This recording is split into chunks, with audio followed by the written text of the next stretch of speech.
नमस्कार, HNN news में आपका स्वागत है और मैं आपके साथ प्रिया बिस्ट। रुक करेंगे खबरों का।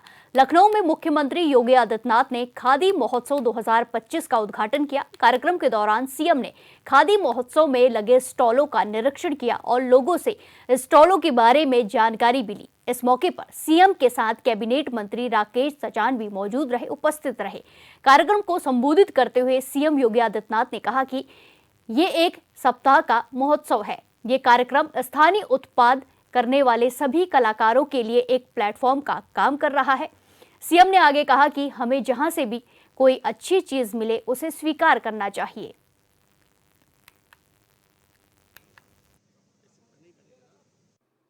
खादी की जब हम बात करते हैं तो यह भारत का स्वाभिमान है। स्वदेशी है तो स्वाभिमान स्वयं होगा। और याद रखना, देश की आजादी की लड़ाई तब नई ऊंचाई तक पहुंची थी जब राष्ट्रपिता महात्मा गांधी ने खादी को एक आंदोलन बनाया था।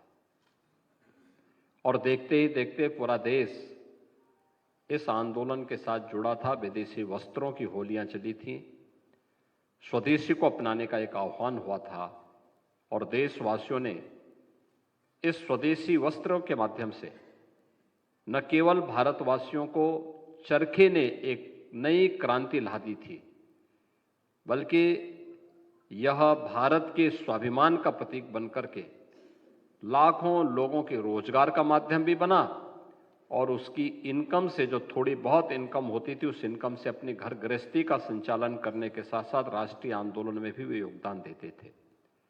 और आज स्वतंत्र भारत में इस चरखे के अनेक रूप सामने आए हैं। एक मैनुअल हाथ से चलने वाला चरखा है, एक सोलर चरखा भी है और एक इलेक्ट्रिक चरखा भी है। हम अभी देख रहे थे, जो चरखा था उसमें जब मैंने पूछा वहां पर,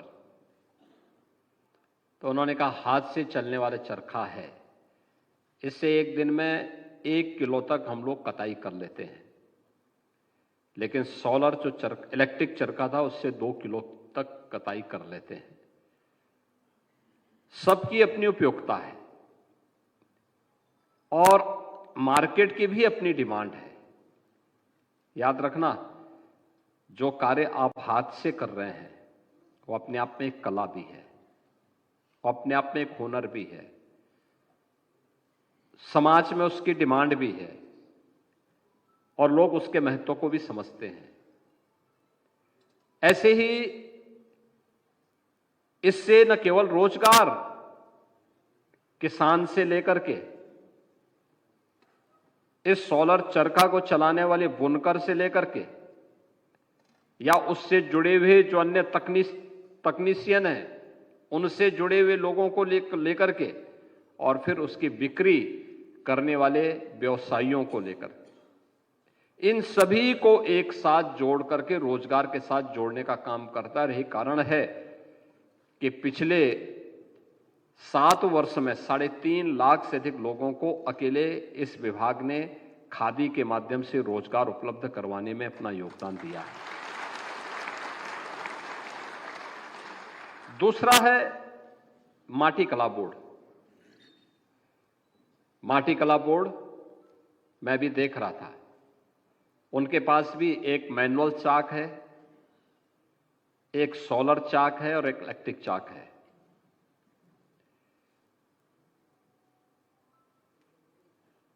मुझे याद है 2017 में जब हम लोग मैनुअल चाक से बात करते थे तो उनका एक जो मिट्टी का बर्तन होता था, ग्लास होता था चाय पीने का या पानी पीने का,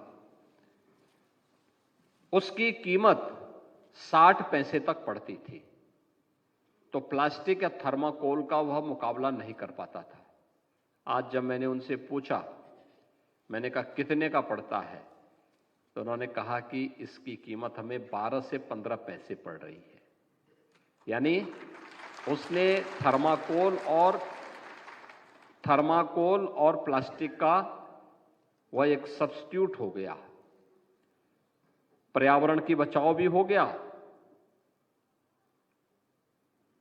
हमारी सरकार ने जो निर्णय लिया कि अप्रैल से जून तक हर प्रजापति समुदाय के व्यक्ति को जो माटी कला बोर्ड से जुड़ा है या माटी कला के उद्योग से जुड़ा हुआ है, उसे हम गांव का तालाब फ्री में मिट्टी निकालने के लिए देंगे और मिट्टी का वो अपने घर में या कहीं पर संचय कर सकता है, जिससे वर्ष भर वह माटी से बने हुए बर्तन बना सकता है।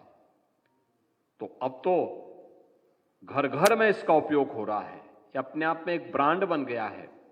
बल्कि दीपोत्सव ने तो घर घर में मिट्टी के दीप जलाने की एक नई परंपरा की शुरुआत। खबरों में आगे बढ़ेंगे। अखिल भारतीय उद्योग व्यापार मंडल के प्रदेश अध्यक्ष संदीप बंसल ने लखनऊ में प्रेस कॉन्फ्रेंस को संबोधित किया। उन्होंने कहा कि 1 जनवरी भारत का नव वर्ष नहीं है, भारत का नव वर्ष चैत्र शुक्ल प्रतिपदा यानी 30 मार्च 2025 को मनाया जाएगा, जिसके लिए एक संयोजक समिति का गठन किया गया है। उन्होंने बताया कि जो समिति बनाई गई है, इसमें प्रदीप अग्रवाल को संगठन के राष्ट्र मंत्री का संयोजक बनाया गया है, जबकि समाज सेवी सुरेश अग्रवाल को संगठन के मुख्य संरक्षक की जिम्मेदारी दी गई है। इसलिए नहीं होता क्योंकि अंग्रेज के हम। आप सभी का स्वागत है। सबसे पहले मैं आप सबको बताना चाहता हूं कि 1 जनवरी भारत में रहने वालों का, हमारा और आपका नया वर्ष नहीं है। हमारा नया वर्ष, जो भारत का नया वर्ष है, वो नया वर्ष होगा चैत्र शुक्ल प्रतिपदा विक्रम संवत 2082 और अंग्रेजी कैलेंडर के हिसाब से 30 मार्च 2025। लेकिन ये एक परंपरा पिछले कई वर्षों से बन गई कि हम अंग्रेजों के नए वर्ष को ही नया वर्ष मान करके और अपने जीवन को आगे बढ़ा रहे हैं, जिस पर पहली बार मुझे लगता है कि व्यापार मंडल आगे आया है ये कहने के लिए कि हम इस बार अपने नव वर्ष का, जो भारतीय नव वर्ष है, उसका भव्यता से स्वागत करेंगे। पूरे उत्तर प्रदेश में प्रयास करेंगे, पूरे भारत में तमाम व्यापारिक क्षेत्रों में नव वर्ष को भव्यता से आयोजित करेंगे और उसका स्वागत करेंगे। इसके लिए प्रदेश स्तर पर एक संयोजक समिति का गठन किया गया है। आदरणीय प्रदीप अग्रवाल जी को उसका संयोजक बनाया गया है। और अभी प्रदेश कार्य समिति की हमारी परसों बैठक थी। उस बैठक में 63 जनपदों के प्रतिनिधि मौजूद थे। सभी ने एक स्वर से इसको अपने अपने जनपदों में बहुत भव्यता के साथ और गर्मजोशी के साथ आयोजित करने का निर्णय लिया कि हमारा भारतीय नववर्ष, जो अंग्रेजी कैलेंडर के हिसाब से 30 मार्च यानी कि चैत्र शुक्ल प्रतिपदा को प्रारंभ होगा। सहारनपुर के जिला कारागार पहुंचकर कारागार मंत्री दारा सिंह चौहान ने कैदियों से उनका हालचाल जाना। इस दौरान उन्हें जिला जेल में सारी व्यवस्थाएं दुरुस्त मिली। साथ ही उन्होंने अस्पताल का भी निरीक्षण किया। वहीं मंत्री ने जिला कारागार में कराए जा रहे अनेकों कार्यों को लेकर सराहना भी की।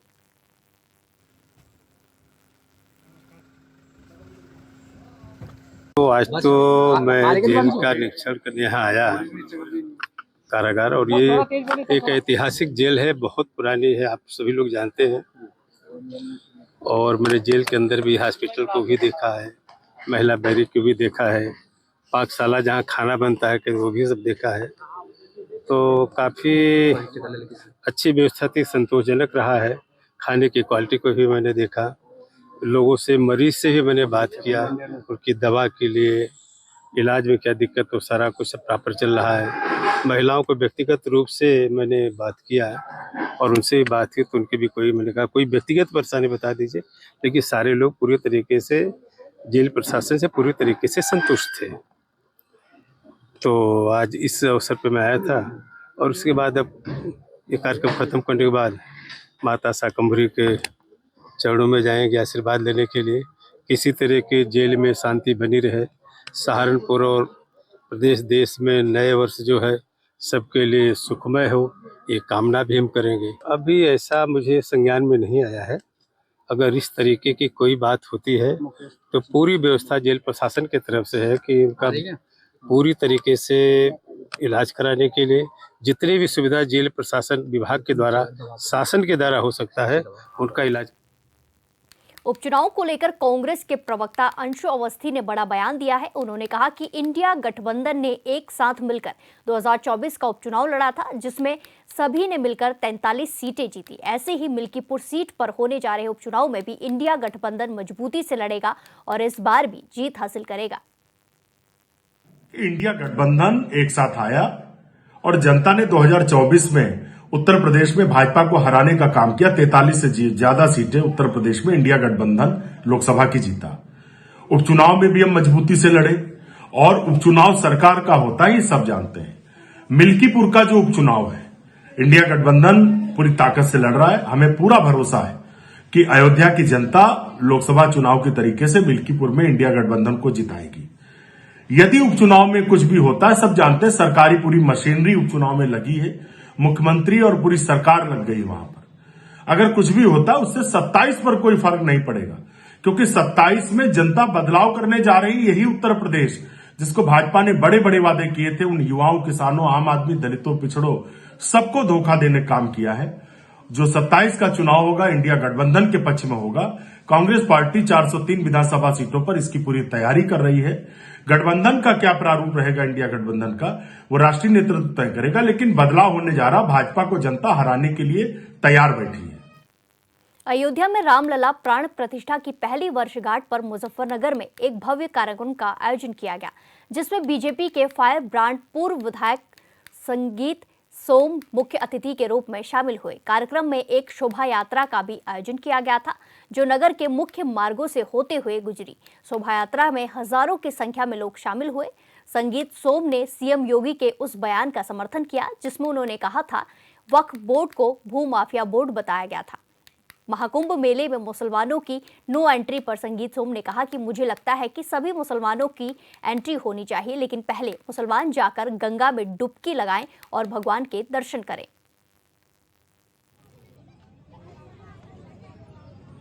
देखिए, 500 साल के इंतजार के बाद, और वो 500 साल का इंतजार भी चंद हमारे गद्दारों की वजह से हम लोगों को करना पड़ा।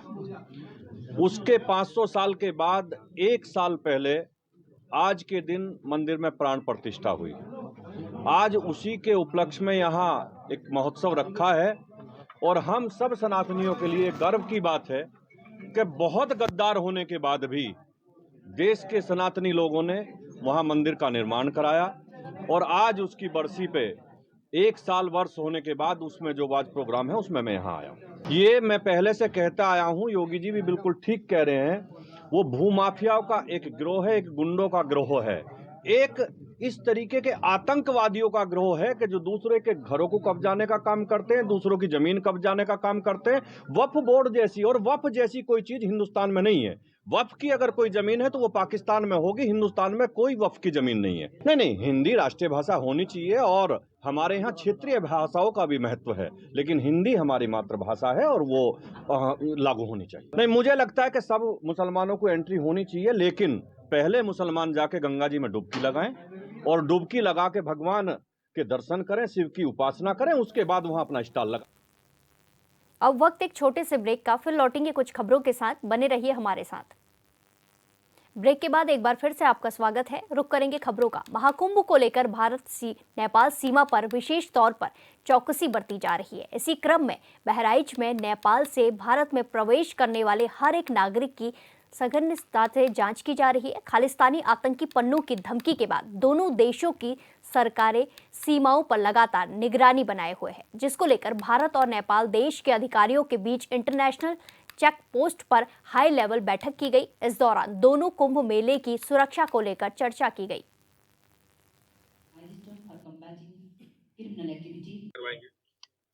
जो बॉर्डर्स के एंट्री पॉइंट्स हैं जहां जहां पर और जो कस्टमाइज्ड एंट्री पॉइंट्स हैं सभी पर सिर्फ नेपाल राष्ट्र के जो नागरिक हैं उन्हीं के आवागमन को दृष्टिगत रखते फैसिलिटेट किया जा रहा है। जो भी थर्ड नेशनल का कोई भी ऐसा व्यक्ति अवांछित प्रवेश करते हुए पाया जाएगा उस पर सख्त कार्रवाइयां हम दोनों तरफ के अधिकारियों द्वारा की जाएंगी। इसका मुख्य उद्देश्य यही है कि जो दोनों बॉर्डर पे हम लोगों के इश्यूज हैं उनके से संबंधित जो भी सूचनाएं हैं वो शेयर करें और इसके अलावा जो महाकुंभ का आयोजन है उसके दृष्टिगत हम लोग सूचनाओं का आदान प्रदान कर सकें। खबरों में आगे बढ़ते हैं। प्रयागराज में होने वाले महाकुंभ के पहले शाही स्नान को लेकर कानपुर सेंट्रल स्टेशन पर रेलवे प्रशासन ने अपनी तैयारियां पूरी कर ली हैं। कानपुर सेंट्रल स्टेशन के अधीक्षक अवधेश कुमार द्विवेदी ने जानकारी दी कि महाकुंभ में जाने वाले यात्रियों को किसी प्रकार की असुविधा ना हो, इसके लिए आरपीएफ, जीआरपी, सिविल पुलिस और पीएसी के साथ स्टेशन परिसर का निरीक्षण किया गया है। उन्होंने बताया कि महाकुंभ में जाने वाले यात्रियों के लिए कुल 32 स्पेशल ट्रेनें चलाई जाएंगी, जिनमें से 14 ट्रेनें कानपुर सेंट्रल स्टेशन से और 18 ट्रेनें गोविंदपुरी स्टेशन से चलेंगी।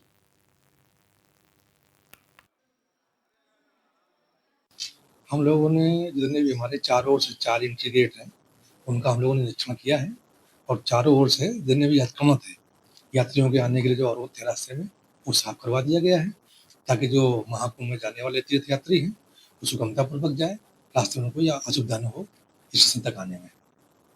और जो स्थानीय नागरिक हैं उनको भी असुविधा न हो, इसलिए यात्रा मुक्त करा दिया गया है, जाम की स्थिति न आने पाए रोड। कन्नौज में अमृत भारत स्टेशन योजना के तहत निर्माणाधीन रेलवे स्टेशन का लेंटर भर-भराकर नीचे गिर गया।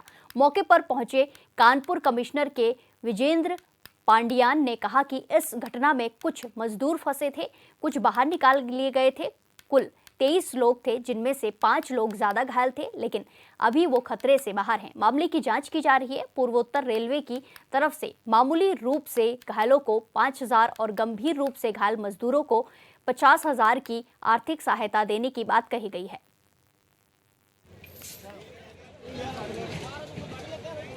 रेलवे प्लेटफॉर्म का काम था, अमृत योजना के अंदर एक निर्माण काम चल रहा था, उसको देख रहे होंगे तो शटरिंग गिर गया था, पूरा कोलैप्स हो गया है। इस वजह से कितने लेबर थे, थोड़ा कुछ लोग लेबर दब गए थे, कुछ लेबर बाहर निकल गए थे। टोटल 23 लोग थे, 23 में 5 लोग थोड़ा घायल ज़्यादा था, बट आउट ऑफ डेंजर था। अभी भी हम सीएमओ से बात किया है, हेड इंजरी किसी का नहीं है। टोटल 23 लोग घायल हुए थे, उसमें 3-4 लोग इंजरी थोड़ा गंभीर हालत में है, बट आउट ऑफ डेंजर है। हेड इंजरी नहीं है, सीटी हो गया और स्कैन भी हो गया। बाकी हमारी टीम लगी हुई है, चारों तरफ आप देख रहे हैं। एसडीआरएफ टीम भी पहुंचने वाले हैं, जिला प्रशासन लगे हुए हैं, पुलिस की टीम भी लगी हुई है, सारे लोग नगर निगम सभी लोग हैं, कटिंग करा के सब निकलवा रहे हैं। उम्मीद है कोई अंदर नहीं होना चाहिए, तो मेरा उम्मीद है और भी कोई लोग अंदर होंगे तो उसको निकाल। सहारनपुर में डीआईजी अजय कुमार सहानी ने मिर्जापुर थाने के पूर्व इंस्पेक्टर नरेश कुमार को बर्खास्त कर दिया है। आरोप है कि मिर्जापुर थाने के इंस्पेक्टर रहते हुए नरेश कुमार ने खनन माफिया हाजी इकबाल उर्फ बाला बेनामी संपत्ति में एक संपत्ति अपनी पत्नी के नाम कर दी थी।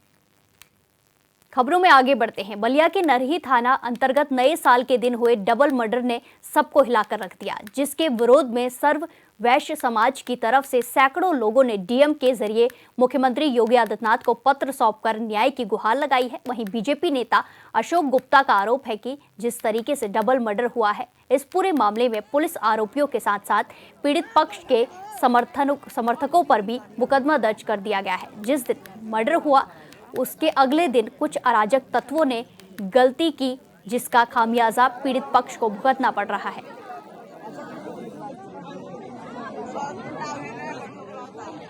देखिए, हम तो ये मानते हैं कि जो है बलिया जनपद और सभी प्रदेश के सभी हमारे जनपदवासी हमारे मुख्यमंत्री जी को जीरो टॉलरेंस की नीति पर मानते हैं और मानते हैं कि न्याय जरूर मिलेगा।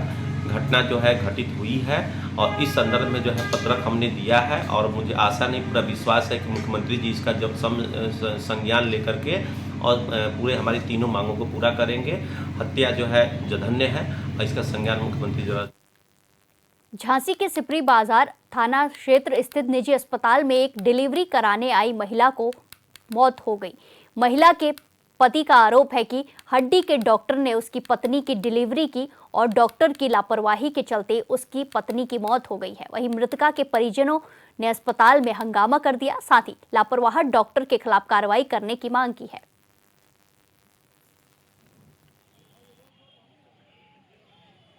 मुकेश राजपूत जो अयोध्यापुरी थाना सिपरी बाजार के रहने वाले हैं, इनकी पत्नी की डिलीवरी होनी थी। इस संबंध में इन्होंने यहाँ हॉस्पिटल में कल इनको एडमिट कराया था। डिलीवरी हुई, ऑपरेशन हुआ। आज सुबह जो पत्नी थी उनकी मृत्यु हो गई है। और जो मुकेश राजपूत के द्वारा ये आरोप लगाया गया है कि हॉस्पिटल के द्वारा लापरवाही की गई है, इसके संबंध में उन्होंने एक लिखित प्रार्थना पत्र भी दिया है। पंचायतनामा पोस्टमार्टम की कार्रवाई कराई जा रही है और जो जो इन्होंने एप्लीकेशन दिया है उसकी जांच बाकायदे सीएमओ साहब के द्वारा पैनल गठित करा के कराई जाएगी। परिजनों ने हंगामा भी किया अस्पताल में। परिजनों का ये कन्फ्यूजन था, जो मैंने बताया ना कि लापरवाही का आरोप लगा रहे थे। इस संबंध में काफ़ी जो मृतका है उसके परिवारीजन यहाँ इकट्ठा हो गए थे। सभी लोगों को समझा बुझा दिया गया, उनको शांतिपूर्वक ढंग से पंचायतनामा पोस्टमार्टम की कार्रवाई करने हेतु। इस बुलेटिन में फिलहाल के लिए इतना ही। बाकी तमाम खबरों के लिए देखते रहिए HNN 24/7। नमस्कार।